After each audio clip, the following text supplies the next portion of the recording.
ராமானுஜதயாபாத்திரம் ஞானவைராக்யபூஷணம் ஸ்ரீமத்வேங்கடநாதாரியம் வந்தே வேதாந்ததேசிகம். அடுத்த இரண்டாவது பாசுரம்.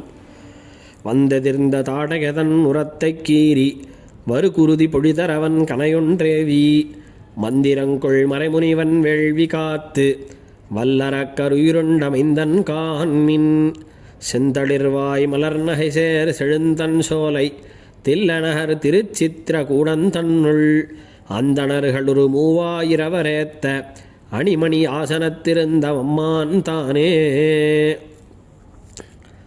பெருமாள் அவதாரம் பண்ணார் சூரிய வம்சத்தில்ன்றது சாதிச்சார்.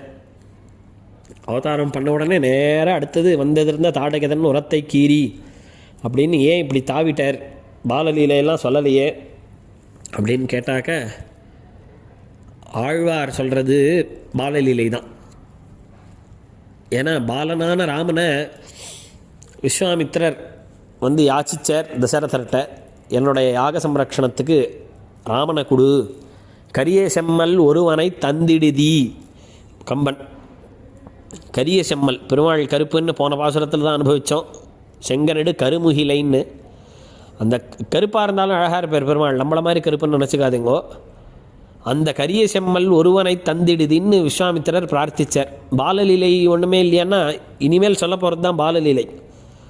இப்போது பெருமாள் ராமன்னு தெரிஞ்சதுக்கப்புறம் பெருமாள் தனியாக இருக்கலாமா? திருவில்லாத்தேவரை தேரேன் மின் அப்படின்னு சாய்க்கிறார் திருமிழிசை ஆழ்வார். அப்போது இந்த பெருமாளுக்கு ஒரு பூரணத்துவம் எப்போ கிடைக்கிறது அப்படின்னு கேட்டால் தாயாரோட சேர்ந்ததுக்கப்புறம்தான். அப்போ அதை சேர்த்து வைக்கணுன்றதுக்காக தான் விஸ்வாமித்திரர் வரார், தன்னோட யாக சம்ரக்ஷணத்துக்காக கேட்குறார். அதிசத்திரம் அப்படின்னு ஒரு யாகம் பண்ணுறார் விஸ்வாமித்திரர்.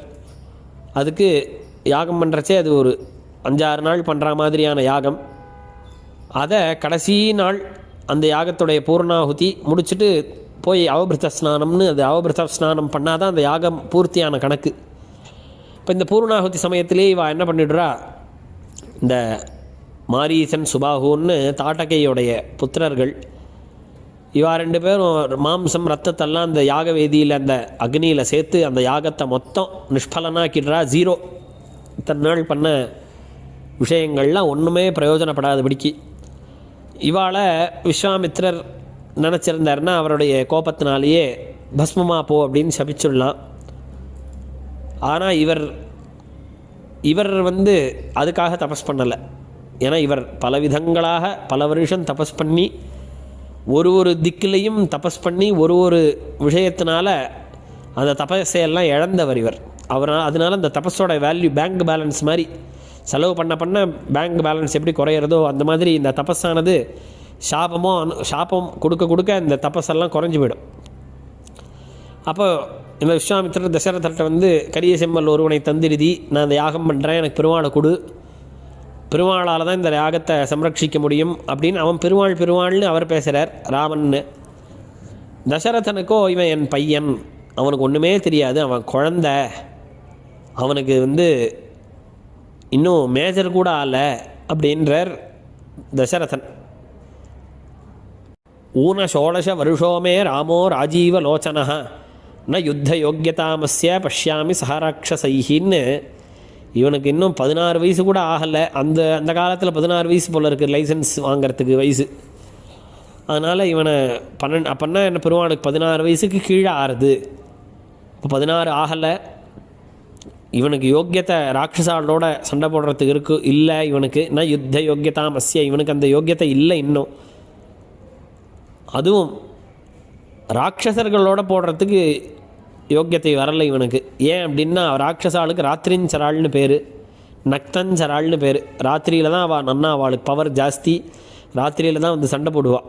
இப்போ நாமெல்லாம் பார்க்குறோம் பாருங்க, ராத்திரியில் தான் நம்மளுக்கு ஃபோனெல்லாம் நிறைய பார்க்குற ஹேபிட் வந்து, நாமளும் ராட்சசாள் தான், பெருமைப்பட்டுக்கலாம். அந்த மாதிரி ராட்சசாள் ராத்திரியில் தான் அவளுக்கு காரியங்கள் தான் ஜாஸ்தியாக இருக்கும். அப்போது அவளோட சண்டை போடுறதுக்கு சர்வதா பையனுக்கு யோக்கியத்தை வரலை.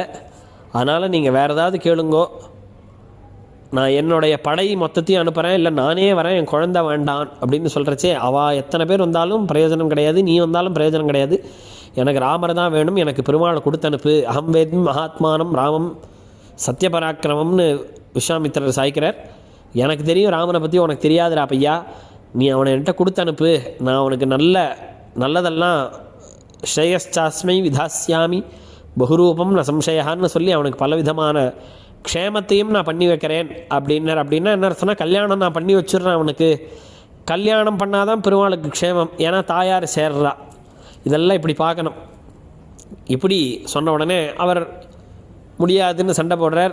சரி நான் கிளம்புறேன் அப்படின்னு இவர் கிளம்பினார். உடனே வசிஷ்டர் கூட்டு, இல்லைல்ல அவரோட அனுப்பி வை, அவரை பற்றி எனக்கு தெரியும், அவரால் எல்லாத்தையும் பண்ண முடியும், இருந்தாலும் அவரே சாபம் கொடுக்கலாம், ஆனால் இந்த தபஸு போய்டுன்றதுனால தான் அவர் உன் பையனை கேட்குறார், உன் பையனை அனுப்பி வை, ரொம்ப நிறைய நல்லது பண்ணி வைப்பார், அனுப்புன்ன உடனே குலகுரு ஆத்து வாத்தியார் சொன்ன விஸ்வாசத்தினால ராமனை கொடுத்து அனுப்புகிறார். ராமரை மாத்திரம் இல்லை, லக்ஷ்மணரையும் சேர்த்து அனுப்புகிறார். இப்போ இந்த விஸ்வாமித்திரர் காட்டுக்கு அயோத்தியா தாண்டி இந்த சரையு தாண்டி காட்டுக்குள்ளே நுழையிறார். காட்டு பிரதேசம். அங்கே ஒரு பெரிய ராட்சசி வரா. அவளுக்கு தாட்டகைன்னு பேர். பெருமாள் இருக்கிற இடத்துல மனுஷ வாசனை அடிக்கிறது. ரிஷி தாடி அவர் இருக்கார், 2 பேர் ராமர் லக்ஷ்மணா 2 பேர் இருக்கா. அந்த மனுஷ வாசனை அடித்த உடனே தாட்டகை ஓடி வராளாம், பெருமாள் எதிர்க்க ஓடி வரா. அப்போது விஸ்வாமித்திரர் சொல்கிறார், ராமாவோட கொல்லு அப்படின்னார். ஐயோ இல்லை ஸ்திரீ, அதனால் கொல்லக்கூடாது அப்படின்னார். உடனே விஸ்வாமித்திரர் சொன்னார், இல்லை ஸ்திரீ கிடையாது, ஒரு ராட்சசி, இத்தனை ரிஷிகளுக்கும் இங்கே வந்து தொந்தரவு பண்ணிட்டு அவளெல்லாம் சாவடிக்கிறா, இவ ஒரு டெரரிஸ்ட்டு, அதனால் இந்த டெரரிஸ்ட்டுகள்லாம் ஸ்திரீ ஆண் அப்படின்ற பேதமெல்லாம் கிடையாது. டெரரிஸ்ட்டு 4 பேருக்கு உபதிரவமாக இருக்கா, 4 பேர் உயிருக்கு பாதகமாக இருக்கா அப்படின்னா இவளை கொல்றது தான் க்ஷத்திரியனோட கடமை அப்படின்னு சொன்ன உடனே பெருமாள் யோசிக்கவே இல்லை. பிதுர்வச்சன நிர்தேசாத் பிதுர்வச்சன கௌரவாத் வச்சனம் கௌஷிகஸ்யேதி கர்த்தவியம் அவிசங்கையா அப்படின்னு அப்பா வந்து எங்களுக்கு சொல்லி கொடுத்தது என்ன அப்படின்னா, விஸ்வாமித்திரர் ஒன்று சொல்லிட்டாருன்னா செய்யணும். அப்பாவுடைய வாக்குக்கு கௌரவம். அதனால் விஸ்வாமித்திரர் என்ன சொன்னாலும் அதை கண்ணமுடின்னு பண்ணிடுங்கோடா அப்படின்னு அப்பா எங்களுக்கு நியமிச்சிருக்கிறதுனால நாங்கள் இவளை அடிக்கிறோம்னு சொல்லி பெருமாள் பெரிய வந்ததிருந்த தாடகேதன் உரத்தை கீறி. ஏன்னா அவள் வந்து என்ன பண்ண பார்த்தா அப்படின்னா, விஸ்வாமித்திரர் மேலேயும் பெருமாள் மேலேயும் பெரிய பாறையை கொண்டு வந்து போட பார்த்தா. அப்போது பெருமாள் தன்னுடைய பானத்தினால் எடுத்து அவளுடைய உரத்தை கீறி, அந்த பானமானது அவளுடைய உடம்பில் தங்காத ஓட்டையை போட்டுன்னு போயிடுத்து. சொல்லொக்கும் கடியவேக சுடுசரம் அல்லொக்கும் நிறத்தினாள் மேல் விடுதலும் வைரக்குன்றின் அப்படின்னு கம்பனுடைய பாசுரம்.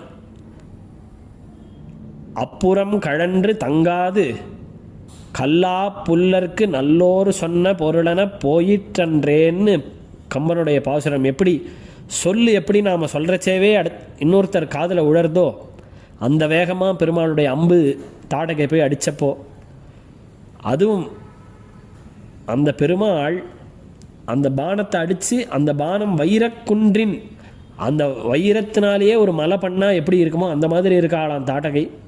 அந்த மாரை பொளந்து பின்னாடி வந்துடுத்து. அது எப்படி வந்துடுத்து அப்படின்னா, ஓட்ட போட்டுன்னு வந்ததுக்கு உபமானம் சொல்கிறார் கம்பன். கல்லா புல்லர்க்கு நல்லோரு சொன்ன பொருளன போயிற்றண்டேன்னு இந்த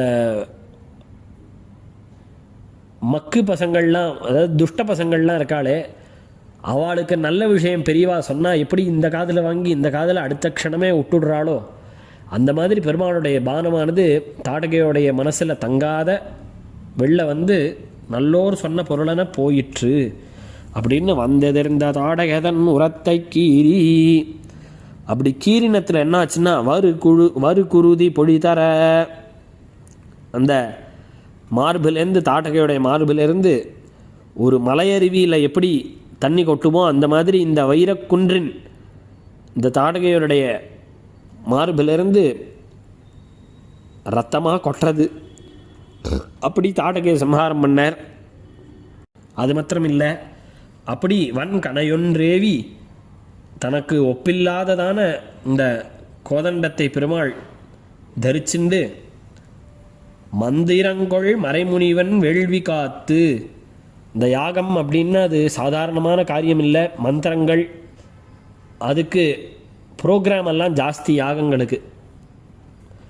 அந்த மாதிரி காரியங்கள்லாம் நடக்கிறச்சே அவளுக்கு ஒரு துரும்பு கூட பிரச்சனை இல்லாதபடிக்கு மந்திரங்கொள் மறைமுனிவன் வேள்வி காத்து அவள் அனுஷ்டானம் பண்ணக்கூடியதான யாகத்தை பூர்த்தி பண்ணி வச்சார், தலை கட்டும்படி பண்ணி. அதுதான் தொண்டர்பியாளர் சாய்க்கிறார், மாமுனி அவபிரதமாட்டிய அடுதிரல் அயோத்தியம் அரசே. இத்தனை நாள் அந்த விஸ்வாமித்திரர் யாகம் பண்ணுவார், நான் அவபிரத ஸ்நானமே பண்ண மாட்டேன், ஏன்னா யாகம் பூர்த்தி ஆகலையே, அதுக்குள்ளே ஏதோ ஒரு இடைஞ்சல் வந்துடும். ஆனால் பெருமாள் போய் கண்ணின் இமை போல் காத்தனர் அப்படின்னு கம்பன், அதாவது பெருமாள் இந்த யாகவேதியை சுற்றி நடப்பார், லக்ஷ்மணர் ஒரு இடத்துல நிற்பார். ஒரு தடவையும் யாகவேதியை பிரதட்சணம் பண்ணி லக்ஷ்மணர்கிட்ட வரைச்சே லக்ஷ்மணா ஜாக்கிரதை அப்படின்னு சொல்லிட்டு போவார். அது எப்படி இருந்ததுன்னா, இந்த கண்ணில் 2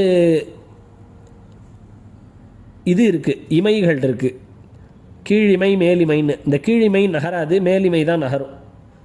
இந்த கண்ணாகிய இந்த கருவிழியை மேலிமை போயிட்டும் வந்தும் காப்பாற்றுறது, கீழிமை ஒரே இடத்துல இருந்து காப்பாற்றுறது மாதிரி யாகமாகிற வேள்வி அந்த விஷயத்தை ராமன் மேலிமை மாதிரி சுற்றி சுற்றி வந்து காப்பாற்றினார், லக்ஷ்மணர் ஒரே இடத்துல நின்று காப்பாற்றினார். அப்போது இந்த மாரீச்சன் சுபாகு இந்த டெரரிஸ்ட் கேங்கு வந்த உடனே பெருமாள் எல்லாரையும் ஒரே அஸ்திரம் போட்டு, வாயவி அஸ்திரம் போட்டு தள்ளிட்டார் எல்லாரையும். அதில் இந்த சுபாகுவை ஒரு அஸ்திரம் போட்டார், தொலைச்சிட்டார், ஃபினிஷ் அவனுக்கு சாத்துமுறை அன்னைக்கு. மாரீச்சனுக்கு வாயவியாஸ்திரம் போட்டு கடலில் தள்ளிட்டார் பெருமாள். அப்படி தாட்டகேயர்களை ஒழித்து வல்லரக்கர் உயிருண்ட மாயோன் காண்மின். இந்த டெரரிஸ்ட் குரூப்லேயே இதுங்க கொஞ்சம் ஹெட்டாக இருக்கிற டெரரிஸ்ட்டு, அவாடையெல்லாம் வல்லரக்கர் உயிருண்ட இவாளெல்லாம் போட்டு தள்ளிட்டு பெருமாள் அந்த யாகத்தை பூர்த்தி பண்ணி கொடுத்தார். இதில் எதுக்கு வல்லரக்கர் உயிருண்டன்னு சொல்கிறச்சே மாரீச்சன் சுபாகு தான், மாரீச்சன் உயிரோடு தானே இருந்தான் அப்படின்னு கேள்வி. இது வியாக்கியானத்தில் ரொம்ப ஆச்சரியமான பங்கி. யஜ்ஞ விக்னர்களான மாரீச்ச சுபாகுக்களை முடித்த பிள்ளைத்தனத்தை உடையவனை அப்படின்னு கேள்வி. இப்போ அடுத்த கேள்வி கேட்குறார், மாரீச்சன் பட்டானோ எண்ணில். மாரீச்சன் போயிட்டானா, சுபாகுமுத்திரன் தானே போயிட்டான் அப்படின்னா, பின்னை இருந்த இருப்பு மிருத்பிராயம் என்று கருத்து. பின்னாடி அவன் ஒரு இருப்பு இருந்ததே, அவனுக்கு ஒரு லைஃப் இருந்ததே, அது செத்ததுக்கு கணக்கு. ஏன்னா என்ன இருந்தான், ரிஷி மாதிரி வேஷம்லாம் போட்டுண்டு ராட்சசனுக்கு பண்ணுற வேலையாது. அவன் இருப்பு அவன் இன்றைக்கே போயிட்டான். போன ஒரு பிணமானது எப்படி ஒரே இடத்துல இருக்குமோ அந்த மாதிரி இருந்தானே தவிர அவன் தன்னோட ஸ்வேச்சையாக அவனால் ஒரு காரியம் பண்ண முடிஞ்சதா இல்லை. அப்படி வல்லரக்கர் உயிருண்ட அப்பேற்பட்ட பெருமாள் எங்கே இருக்காருன்னா, செந்தளிர்வாய் மலர்நகசேர் செழுந்தன் சோலை. இப்போ அந்த தில்லைநகர் திருச்சித்திரக்கூடத்தில் இருக்கிற சோபையை வர்ணிக்கிறார். செந்தளிர்வாய் மலர்நகசேர், சிவந்த தளிர்களை உடையதான தளிர்களுக்கு நடுவில் மலர்ந்த புஷ்பங்கள் இருக்கக்கூடிய செழுந்தன் சோலை, அந்த அழகிய குளிர்ச்சியாகவும் இருக்கக்கூடிய சோலைகளை உடைய தில்லைநகர் திருச்சித்திரக்கூடம். தில்லைநகர் திருச்சித்திரக்கூடம் திவ்யதேசத்துக்குள்ள அந்தணர்கள் ஒரு 3000 ஸ்ரீவைஷ்ணவர்கள் இருந்து அந்த பெருமாளை வேதபாராயண கைங்கரியம் பண்ணி அனன்ய பிரயோஜனராக இருந்து பெருமாளை ஸ்தோத்திரம் பண்ணுறச்சே, அணிமணி ஆசனத்திருந்த அம்மான் தானே, ரொம்ப காஸ்ட்லியான ரத்னங்கள்லாம் இழைச்ச பெரிய சிம்மாசனத்தில் பெருமாள் எழுந்தருளி இருக்க, அந்த அம்மான் தானே அன்னைக்கு ராமாவதாரம் பண்ணி இந்த வல்லரக்கர் வீரை உண்டு விஸ்வாமித்திர யாகத்தை சம்ரக்ஷணம் பண்ணி லோகோபகாரம் பண்ணின பெருமாள் இவர்தானே அப்படின்னு அந்தணர்கள் ஒரு 3000 வரையத்து இன்னைக்கு அந்த பெருமாள் 3000 ஸ்ரீ வைஷ்ணவர்கள் வேதத்தை சொல்லி நாங்கை 4000 தில்லை 3000 பிரசித்தம். அப்படி இருக்கக்கூடிய பெருமாள் அணிமணி ஆசனத்தில் உயர்ந்த ரத்னங்கள்லாம் பதிச்ச சிம்மாசனத்தில் இருந்த அம்மான் தானே இந்த பெருமாள் தானே இன்றைக்கி ராமாவதாரம் பண்ணேர்ன்றதை சாதிக்கிறார்.